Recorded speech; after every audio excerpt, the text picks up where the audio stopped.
Depuis le 11 juillet 1969, bientôt 50 ans, le club de Valence Échecs existe. Avant c'était dans l'avenue Victor Hugo, maintenant c'est au 17 rue Louis Gallet, au milieu du centre-ville, donc ça permet d'être accessible à tous ceux qui habitent en ville. Il y a aussi Paul Bus à côté, donc on peut facilement circuler en vélo, à pied et en bus.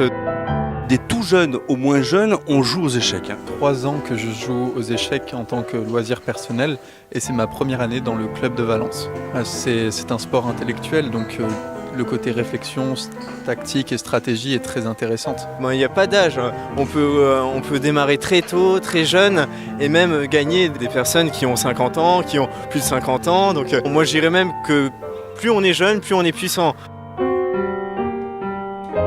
Allez, bonjour Mathéo. Bonjour, Bon Mathéo, tu as quel âge? 7 ans.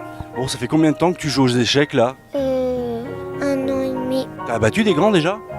Oui, là, il y a tout à l'heure au premier match. Le circuit jeune, c'est un tournoi où toute personne de toute catégorie confondue peuvent participer. On va aussi chercher à donner des conseils aux plus jeunes, c'est-à-dire que même en fin de partie, on va prendre le temps pour débriefer et expliquer les erreurs qu'il a pu faire et comment l'inciter à trouver les bonnes méthodes pour progresser. Ça reste un loisir pour moi, mais si je peux déjà finir dans les premiers de ce tournoi, c'est toujours un plaisir personnel. Et après, pourquoi pas, je pense que je vais enchaîner les compétitions à la suite. Et c'est vrai que c'est toujours intéressant de pouvoir être bien classé ou même, je sais qu'il y a les championnats de France en avril et ce sera un objectif d'y participer et d'avoir le meilleur classement possible. Le circuit jeune s'est adressé justement aux débutants et aux jeunes, tandis qu'on a des Open organisés pour tout âge. Mais là, l'avantage, c'est d'ouvrir les portes aux plus jeunes, d'ouvrir aussi les portes aux débutants, leur permettre de découvrir la compétition petit à petit, sans les noyer avec de grosses compétitions d'1 heure et demie par partie ou plus. Donc là, ça permet de commencer petit à petit et pour prendre confiance.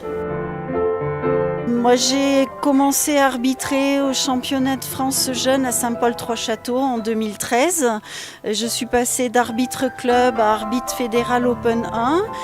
Actuellement, je suis arbitre fédéral Open 2 et j'ai réussi un examen pour être arbitre FIDE, c'est-à-dire de la Fédération internationale des échecs.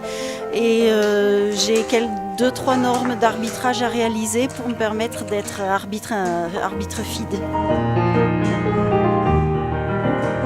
On voit que ça démarre doucement et puis on voit que ça s'emballe parfois un petit peu. On appuie sur cette espèce de timer pour finalement être excité de jouer la pièce suivante. C'est ça les échecs. Ah oui, on prévoit plein de coups en même temps, mais on a différentes combinaisons, on a différentes manières de faire pour essayer de faire échec et mat.